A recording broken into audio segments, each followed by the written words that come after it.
En el nombre poderoso de Jesús, te damos gracias. En el nombre de Jesús.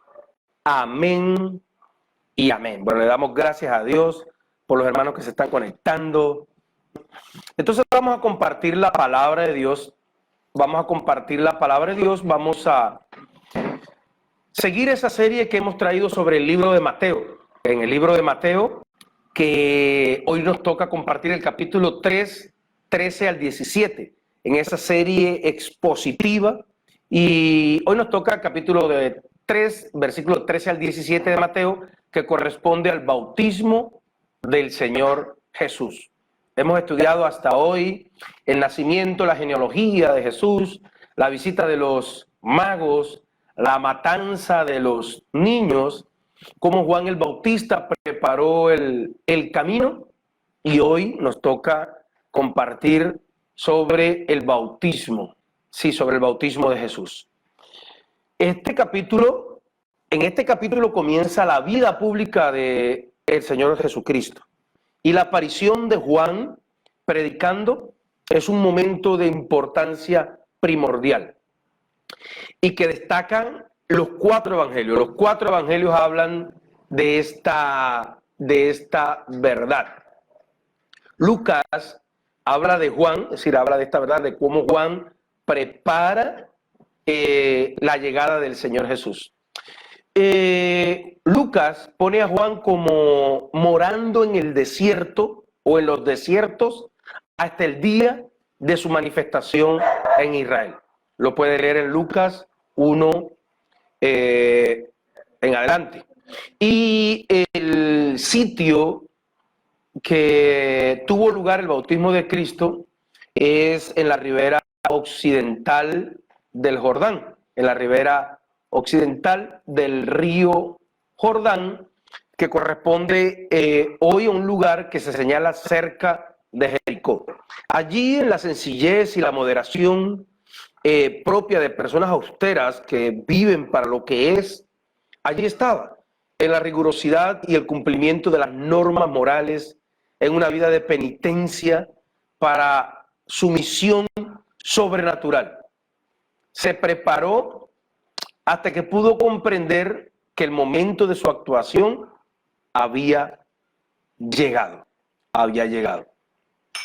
Juan cumplió con energía la misión de profetizar y de levantar un gran movimiento de penitencia y arrepentimiento como preparación inmediata para el reino mesiánico. Este evento marca el principio del ministerio público de Jesús, cuando tenía unos 30 años. La vida que no se cuenta de Jesús se desarrolló normalmente en Galilea y la mayor parte seguramente en Nazaret. Y es interesante notar cómo lo que era una simple creencia, una creencia que hablaba, que estaba en el ambiente rabínico, una creencia que estaba en el ambiente popular, que sobre el Mesías, que el Mesías iba a estar oculto hasta el momento de su aparición oficial. Eso se cumplió en Jesús. Se cumplió en Jesús, se cumplió en Cristo, y cuya creencia, de esa creencia judía, se hace también eco en los evangelios. Se habla en el evangelio de esto, en Juan capítulo 7, versículo 27. Bueno, podemos ver en este capítulo la humildad de un rey. La humildad de un rey. Capítulo 3, versículo 13. 3:13 dice allí la palabra. Entonces Jesús vino a Galilea, a Juan, al Jordán, para ser bautizado por él. Allí vemos la humildad del Señor Jesús. El término humildad consiste en el conocimiento de las propias limitaciones y debilidades que tiene cada persona y reconocer, pues, los defectos y errores propios, y la humildad como tal se le aplica a personas que tienen la capacidad, de, a pesar de tener habilidades, grandes dones, grandes talentos, tienen la capacidad de restarle importancia a esos logros y virtudes, al punto de, a pesar de tener grandes logros y virtudes, no menospreciar a los demás. En otras palabras, esas personas humildes tienen grandes logros, son personas de gran importancia, sin embargo, se comportan de manera sencilla y natural, al punto que no hacen sentir inferior a los demás. Jesús, el Señor Jesús, se humilló a sí mismo. Nuestra materia ordinaria, aquello de lo que estamos hechos, es burda, tosca, comparada con la exaltación, la esencia de lo que es Dios y de lo que ahora es Él en su cuerpo glorificado, y será siempre así como es ahora, y nunca más volverá a su forma anterior, así como somos nosotros ahora, de esta materia de carne que se corrompe. Nunca tampoco volverá a su forma como era cuando estaba eternamente con el Padre. Sin embargo, se humilló, se hizo como nosotros, se rebajó de esa exaltación que tenía con el Padre a esta naturaleza que tenemos nosotros como seres humanos, de esta carne que se corrompe y se pudre. Por eso es como que un ser humano, el más inteligente, el más simpático, el más atractivo ser humano, el de coeficiente intelectual más alto en el mundo, se deje convertir en una hormiga para salvar a las otras hormigas. Por eso dice en Filipenses capítulo 2, versículo 5, haya pues en vosotros este sentir que hubo en Cristo Jesús, el cual, siendo en forma de Dios, no estimó ser igual a Dios como cosa que aferrarse, sino que se despojó a sí mismo, tomando forma de siervo, hecho semejante a los hombres, y estando en la condición de hombre, se humilló a sí mismo, haciéndose obediente hasta la muerte y muerte de cruz. La peor combinación que le puede pasar a un ser humano es ser todo lo contrario a Jesús, que siendo el más grande, el de más importancia en la raza humana, en el tiempo que vivió como hombre en la carne, tuvo esa humildad y esa humillación. Entonces la peor combinación es cuando alguien que no es nadie, que no ha hecho nada meritorio, sino solo dañar y molestar, aún así se cree mejor que los demás, pues menosprecia a otros. Es bueno esforzarnos, es bueno trabajar duro, es bueno explotar nuestro potencial, llevar nuestros talentos y habilidades al máximo. Tampoco para nosotros, aunque Jesús no tenía defectos, para nosotros no es malo, aparte de reconocer nuestros defectos, tampoco es malo reconocer nuestros atributos.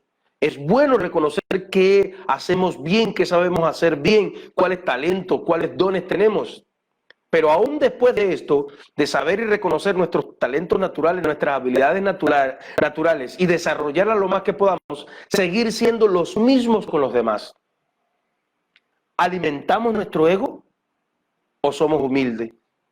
Usted apenas tiene una pequeña victoria, apenas hace algo pequeñito, meritorio, ya se exalta y empieza a tener problemas con los demás porque se le sube el ego. ¿O puede Dios darle muchas bendiciones y seguir siendo humilde con los demás? Jesús mostró esa humildad cuando fue a bautizarse con Juan. ¿Por qué? ¿Cuál era el bautismo de Juan?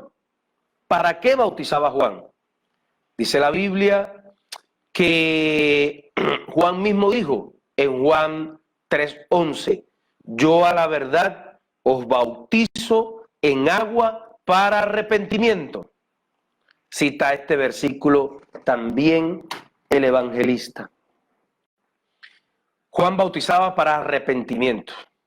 Lo cita. Y en Marcos 1:4 también lo dice. Dice allí, bautizaba Juan en el desierto y predicaba el bautismo de arrepentimiento para perdón de pecados.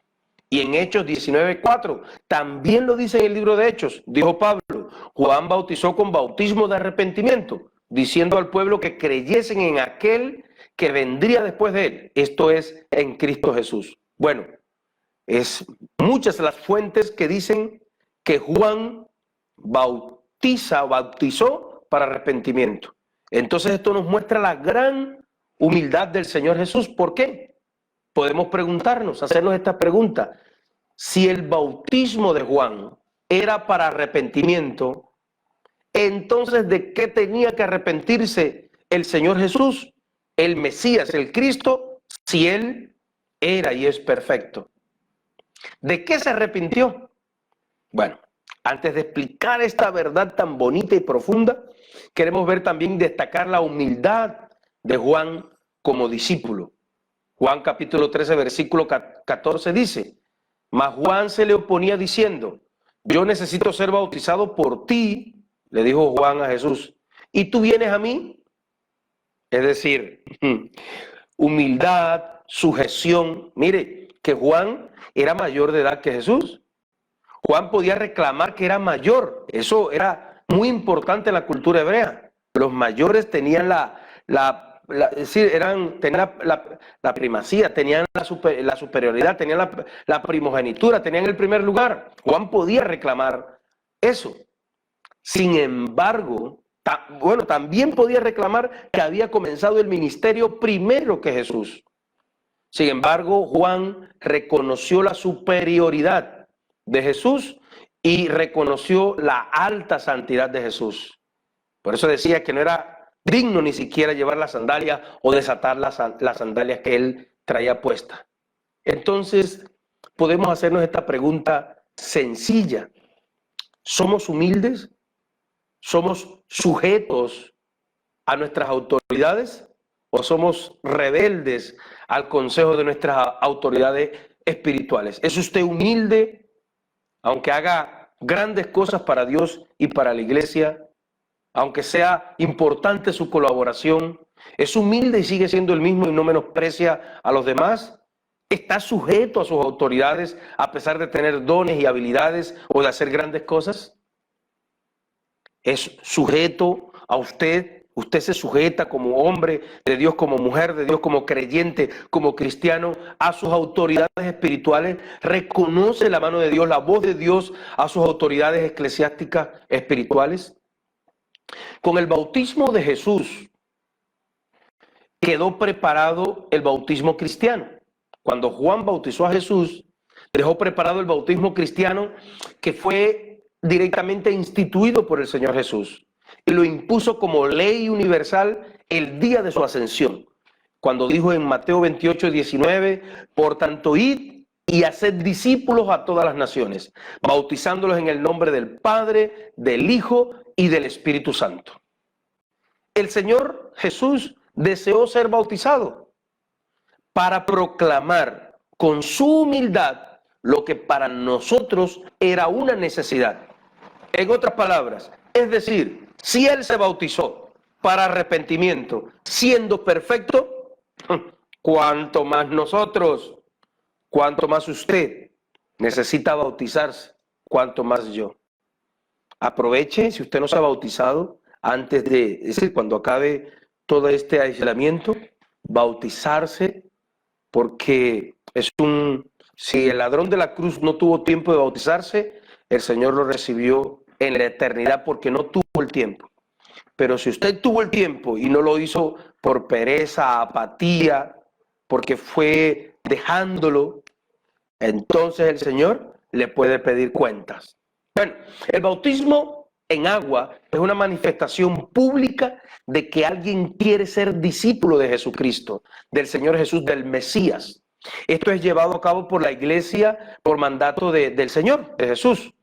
El bautismo del Espíritu Santo, oiga esto, el bautismo del Espíritu Santo lo recibe quien recibe a Cristo.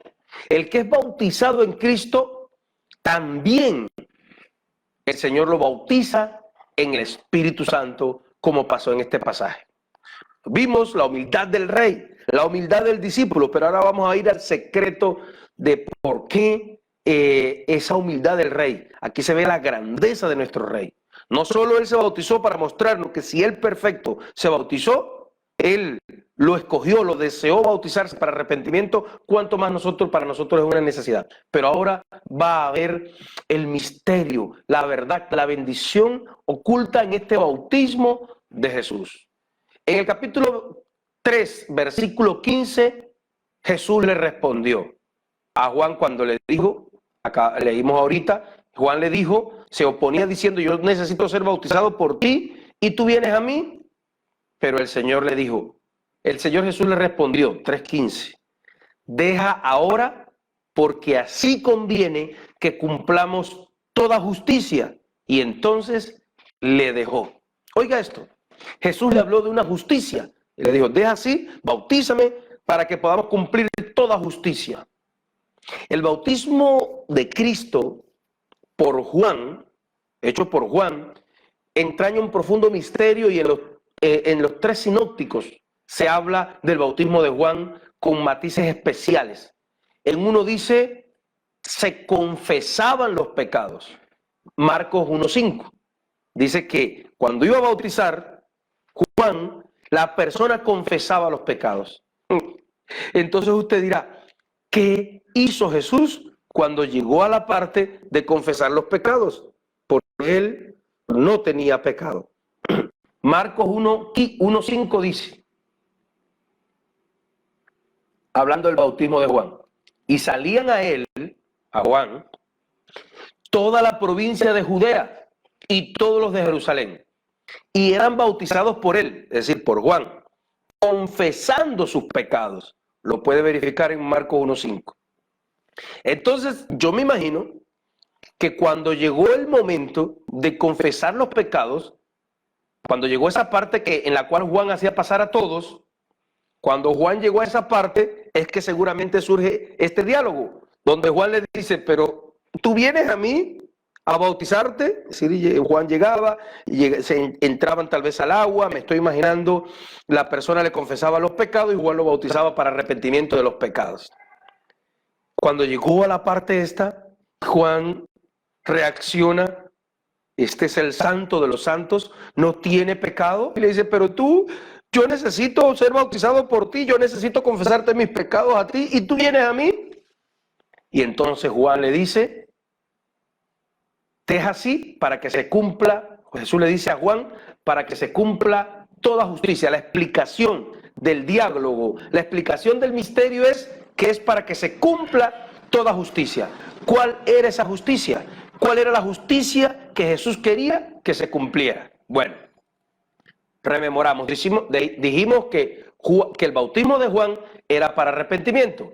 Nos hicimos la pregunta, que dejamos pendiente, si el bautismo de Juan era para arrepentimiento, ¿de qué tenía que arrepentirse Jesús? Jesús era el único miembro de toda la raza humana que podía ser salvo por la ley. El único que había cumplido la ley a la perfección, sin un pecado, el Señor Jesús, el Mesías. La cumplió toda a cabalidad, pero prefirió el cielo, por así decirlo, prefirió la salvación, aunque Él es el Salvador, prefirió ser justificado por fe en la misericordia del Padre que en su propia justicia. Me hago entender, me voy a explicar de una manera más amplia. Jesús era el único miembro auténtico de la raza humana que podía decirle al Padre, Padre, yo tengo el derecho de entrar al cielo por mis obras. Yo soy el único ser humano que ha cumplido la ley a cabalidad y yo puedo entrar por mi propia justicia, por mis obras al cielo. Pero al bautizarse, Él prefirió la justicia de Dios, como si se arrepintió de unos pecados que no tenía. Hizo el bautismo de arrepentimiento, de arrepentimiento por pecados que nunca cometió, que podía decir al Padre, yo tengo derecho a entrar al cielo por mis obras, por mis méritos, pues cumplí la ley y soy perfecto. Jesús era el único que podía ser salvo por ley, pues cumplió la ley a cabalidad, pero Él prefirió ser justificado por la misericordia, por ser justificado por la fe en la misericordia del Padre que en su propia justicia. Como decía, el único miembro de la raza humana que podía decir al Padre, yo tengo derecho de entrar en el cielo por mis méritos, cumplí la ley, soy perfecto, pero más bien le decía al Padre con este bautismo, yo prefiero ser bautizado por fe en tu misericordia, Yo prefiero ser salvo por tu justicia basada en tu perdón y tu misericordia que por mis logros mientras estuve en la carne. Ya entendemos por qué el Padre dijo, este es mi Hijo en el cual tengo complacencia. Nosotros los seres humanos cometemos muchos errores, pero apenas hacemos algo bien, apenas usted y yo hacemos algo pequeño que es bueno, que es meritorio, apenas hacemos una cosita bien, apenas tenemos un pequeño éxito, un pequeño acierto, ya estamos creyéndonos mejor que los demás y reclamándole a Dios lo que creemos merecer. Si Jesús, que era perfecto según la ley y según las normas, apeló mejor a la misericordia de Dios y se arrepintió de lo que no tenía que arrepentirse para verse como justo delante de Dios, para ser aceptado en la justicia de Dios, cuanto más tú y yo, que hemos tenido muchos pecados. Aplicación sencilla, una pregunta sencilla. ¿Te das cuenta que Dios ha tenido motivos de sobra para destruirte, para destruirme? ¿Que le hemos fallado lo suficiente a Dios para habernos desechado? Y que todo lo que tú tienes y lo que yo tengo lo hemos logrado por su amor y su misericordia, que solo podemos ir, que solo puedes ir a Él en amor, arrepentimiento y humildad. Cuando entendemos esto es que vemos la bendición del Padre. Mateo 3:16 dice la Biblia, y Jesús, después que fue bautizado, luego que subió del agua, he aquí que los cielos fueron abiertos y vio al Espíritu de Dios que descendía como paloma y venía sobre él. Y hubo una voz desde los cielos que decía, este es mi Hijo amado en quien tengo complacencia. Aquí vemos al Padre, al Hijo, al Espíritu Santo en perfecta armonía.